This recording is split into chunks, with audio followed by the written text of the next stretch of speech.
Kining unang pagbasa naghisgot dinhi o usa ka importante kaayong basihanan. Ang nahigugma kuno sa Ginoo kinahanglan nga magtuman sa iyang mga sugo. Lingay mong tupad ing na nagtuman ka sa sugo sa Ginoo.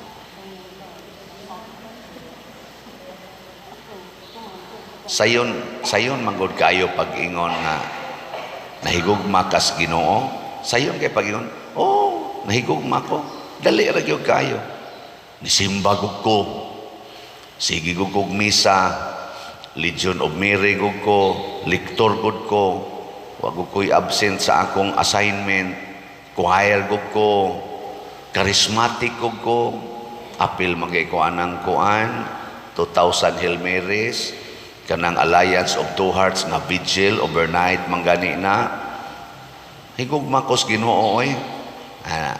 Pero ang pangutana gid ang sakto, nagtuman ba ka sa sugo sa Ginoo? Kana mao nay saktong pangutana kay ang tao kuno nga nag-ingon na higugma sa Ginoo pero nagpabilin pa diha sa sala, bakakon og dili matinud-anon. Ikaduhang lingi ing napakadihay sala. Napa? Mausad na ang sukdanan kung nagtuman bata. Muna si Jose o si Maria, ang word na common kay nila, nagtuman sa balaod. Si Simeon nga nakakita sa Ginoo, nagtuman sa Ginoo pinaagi sa guidance sa Holy Spirit. Adlaw o gabi nagtuman siya sa sugo sa Ginoo. Muna nakakita gid siya Ginoo. Nakakita siya sa kaluwasan. Si Jesus mga igsoon dugay nang nawa sa kalibutan. Di na takakita niya. Mga 2,000 years na ang nilabay, nawa na si Jesus din his kalibutan physically. Unsa na may mahibilin? Kinsa may nahibilin? Ang simbahan. Ang atong sundon, ang sugo sa simbahan. Ang sugo sa Ginoo nga niya sa simbahan. Adagan magay karon mukontra sa atong simbahan. Nagpabilin ang atong simbahan holy. One, holy, Catholic, and apostolic. Naagining upat ka elemento sa atong simbahan. One, holy, Catholic, apostolic. Nakakuan mo ana, nakasabot mo ana. Nakasabot mo ana yung upat? One, pasabot doon natay usa ka Santo Papa nga atong sundon. Mukontra na gani ka sa Santo Papa, buangon na ka. Ikaduha, holy, tungod sa mga sakramento nga niya sa simbahan. Epektibo pa na hangtod karon, bunyag, kasal, kumpisal, misa, nagpabili na nga makabalaan. Apostolic, kay mauni ang gitudlo o gipuy-an sa mga apostoles, connected pagyud sa teaching and lives of the apostles. Yung sa itong usa? Catholic, universal, mulukop sa tibuok kalibutan ug mudawat sa tanang klases tao. Dili mo reject kung dili mo dawat. O lagi na nga kusog kay tang mo reject. Lingi ay mong tupad ing na mo reject ka. Kana bang doon natay isalikway ba nga tao, dili na siya Catholic, dili na Catholic spirit. Kana bang doon na kay isalikway, tungod lang kay gilibak ka, tungod lang kay wa mo bayad sa utang, tungod lang kay kabit na sa imong asawa or kabit na sa imong bana, tungod lang kay ex na sa imong bana. Sige tag-serve din, sige tag-serve sa Catholic Church. Ya, siging reject, siging reject. Way kapuslanan. Gapakauaw lang ta. Mga bakakon ta. Na may dinagdagan ning ga-serve, nagwali gani ang usa. Bitaw. Nya kusog mo sa likway, tungod lang kay giaway ka, tungod lang kay wa ka kauyon niya, tungod lang kay napasakitan ka niya. Imo na siyang i-reject, di na ka makikuyog niya. Mo na nakalisod. Pakauwaw lang ta. Sige ingong Catholic.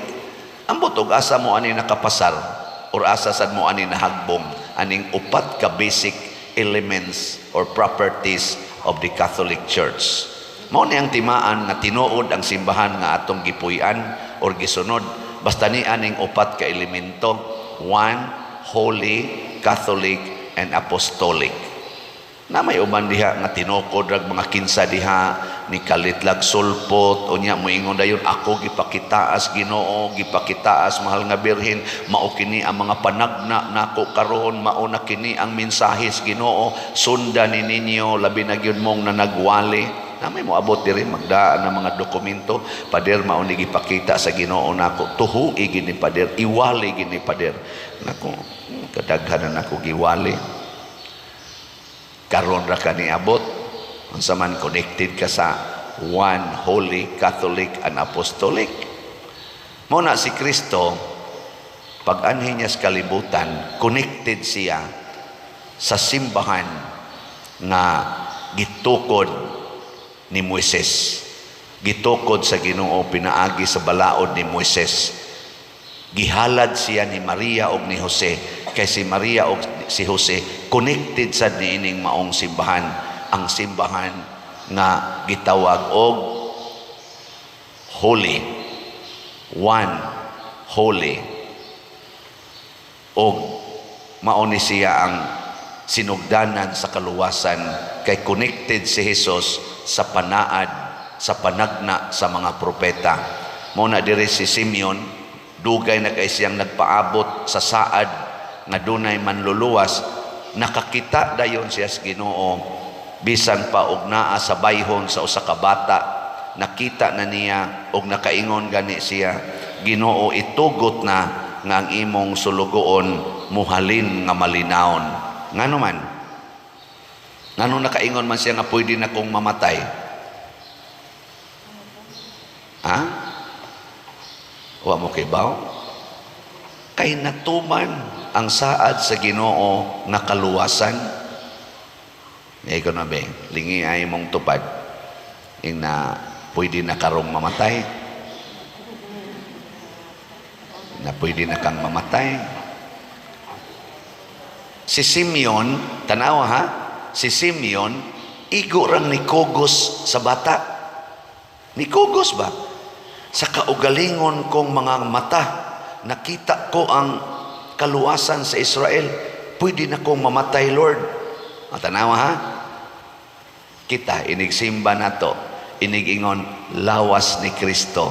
Unsay inyong itubag? Pagkauwaw lamang. Kung moingon kang amin, sa ato pa, wara na to nakita, wara na to nasapnay, gikaon na gid nato, kuyog na sa atong lawas si Kristo. Unya hadlok pa jud kang mamatay. Iniguman gid unta natong kaon, moingon ta, Lord, pwede na gyud kog mamatay kaysa kaugalingon kong mga bakba ug mga sa akong mata, akong gikaon ang Ginoo, di ana siya nako, pwede na kong mamatay. Uli din kas inyo, abote imong banap, gikulata dayon ka, mingon din ka, dili na gid ni makapausab sa akong paghigugma aning tawhana, Lord, kay pwede na jud kong mamatay sa iyang mga kamot. Di ba? Mawa na ng kahadlok, din ang magsigig away. Nganong mag-away pa man, na pwede naman tang mamatay. Kanang tao nga willing nang mamatay, di na gina makig-away.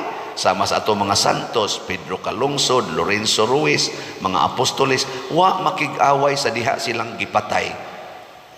Mauna nga makabot dayon ang kalinaw basta willing na ta nga mamatay tungod kay siguro na ta nga nakita nato ang kaluwasan. Mo nang niingon kong niya sa simbahan ang katumanan sa Ginoo, ang iyang pag-ingong mag-uban ko ninyo hangtod sa katapusan sa panahon. Pero ang problema, mutuman batas iyang sugo, labi na ginang love your enemies. Kung tamparoson imong pikas aping, ipatamparos lang pikas. Musunod mo na. May lamong kaon-kaon o Ginoo niya masinupakon diya. Nga maingon sa mo nako, ikaw pa der, musunod sa kaana. Bahala na ni. Nya unsa may mahitabo, naa ang kamaya.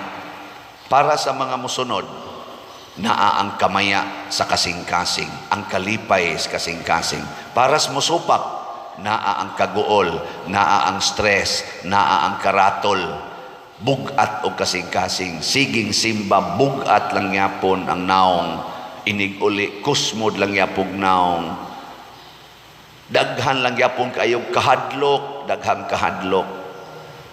Daghang kayo mo offer na ko din mga vitamins, mga kuan, bisag unsa na lang. Haron lang yung kuno malagsik akong lawas na ko, wa man ko magkinahanglan ana. Isa sige magukag sakit imong hawak pa din ako. Ay wa man sa ko maproblema aning sakit sa hawak. Ako magani ning pasalamatan nga mosakit akong hawak to remind me nga 60 na ka ay napagsigtan-aw ng mga batanon. Kay di na gina nimo kaya. Okay, usahay manggod muratag mabutaan ba mutan-aw pa kita.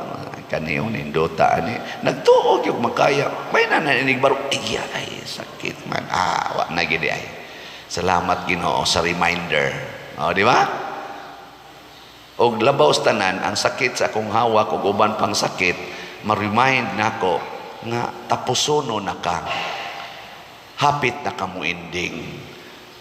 Mas nindot man ko na mga igsoon nga matapos ta aning kalibutan nga malipayon mo na sa ato diring kuan sa ato dinhing tubag sa salmo pagsadya langit o giyuta nga dili lang ta magsadya kun malangit ta samtang ni apatas yuta magsadya na ta nya kamo mga tiwasonon masadya pa mo labi nagwa na kay ikapalit og maintenance magsadya pa ka labi nagang imong anak porte na yung istriktaha di na mutabang nimo tungod lang kay nakalampos na magsadya pa ka niya pa makasiyuta labi nagdin akakaklaro magsadya pa ka ang di na namuda pa diroy wala pa ka dihay Ginoo o pa kay Ginoo muna importante kaayo matod pa sa atong unang pagbasa nga magpuyo kita sumala sa sugos Ginoo. Ang tanang segment sa atong kinabuhi na agyoy pahaom ang sugos Ginoo para sa bata or para sa mga mabdos higugmaa ang bata pakatawha ang bata ayaw pag-abortion ayaw pag-contraceptives sa sinugdanan gid bas kinabuhi higugmaa ang kinabuhi. First segment, higugmaa ang kinabuhi. Kaya nga naman, matag kinabuhi, matag bata, paglaom sa atong kaluwasan. Nya kanini asang mga tiwasonon, nga bahog ng lawas, lisod na kayong makakita. Kung saan masad, higugmaa ang mga tiwasonon. Bitaw. Honor your father and mother. Mo naman na ato sila mga ginikanan directly or indirectly. Ayaw ipamutang lang og mga care homes, unya duaw na lang og patay na, ipakrimit lang sa didto, wa pa koy time paglubong, ako lang sa nang ibutang diha, mag-abang lang sa ako, store lang o sa nang iyang ashes. Kana kay mura na lang bag kanang kana ganing unsa na mura na lang og butang nga wa na man ay gamit diha lang usa na diha lang nas junk area ana oy every segment of life holy og mo nay gitudlo simbahan higugmaon gyud. Pasalamat ko dinhi sa ato sa Pilipinas, kusog pa kita mo higugmag mga tiguang. Haguan pag natog atiman ang mga tiguang. Pero daghan na biya dinhi sad ang kusog na kay mo sa likway sa mga tiguang kay busy ko sa akong business, busy ko sa akong pangita, busy ko sa akong trabaho. Nangawagtang na. Nganong na busy man ka kay naningkamot kong makakwarta. Para unsa man ang imong kwarta? Para unsa man na haron maluwas akong future. Sure? Imong kwarta makaluwas sa imong future? Ha?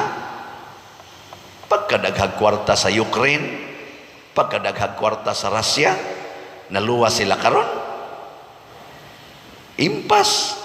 Kadaghag kwarta sa Israel, kadaghag kwarta tingalis mga Hamas, kay tagpila to ka $1 billion ang ilang budget. Porting kwarta Pero nakaluwas, kanang ilang mga missile, kanang ilang mga armas, nakaluwas o nakatiwas? Ay nalang ko anang luwas-luwas parting kwarta. Kung ang kwarta nimo wa magtuban sa sugo sa Ginoo, kanang maong kwarta maunay makaguba sa kinabuhi sa tao. Daghan kay mga dato dinhi, mga arang-arang pagkabutang nga ang nahitabo sa ilang kwarta nahimong kasakit sa ilang silingan kay gikural na ang lugar nga ilang gipalit o gibutangan dayog no trespassing private property. Gipanghinginlan ang ginatos ka mga pamilya didto nga wa tao'y kapaingnan, gipanghinginlan. Asa man may padong, bahala mo basta private property na ni dinhi. Nang lakaw in town ang mga tao nga wa in tao'y property ug nagpunsisok dinhi sa mga suok-suok nga wa ang mga kilid sa sapa, kilid sa dagat, kilid sa mga taytayan, tawgo na sad silag squatter. Sigihan na sa bunog, sigihan og hingilin, sunugon ang mga Pinoyanan kay mga hugaw sa katilingban. Pero kinsay nakaingon kadto mga buangon nga kusog kay mangangkon og mga yutang tagpila ka ektarya mingaw na kay karon kay himuan nila business development. Pero daghang nga matay nga mga katawhan nga gihikawan na sa ilang pagkaon o Pinoyanan. Nya, kaluwasan na, kwarta ang gasugo Kusmo na ba inyong mga naong? Sige, lingi ay mong tupad katapusan. Inasugod karon din at mangayog kwarta ha. Kung saan naman atong buhaton, manghatag o kwarta. Manghatag. Muna inig kada Christmas, hinatagay gyud. Nya, dili lang unta panahos Christmas. Pagbuhi sa atong spirit, pag hinatagay, padayuna na hangtod sa katapusan sa imong kinabuhi. Aron makaingon gyud ta, pagsadya langit o giyuta. Kay ang mga Katoliko, ang tinuod nga mga magtotoo, nagbuhat na sa sugo sa ilang Ginoo. Dili sangan lamang, kung dili nahimo na yung one holy Catholic and Apostolic nga simbahan. Walang yapon kasabot. Sige na manindog na ta.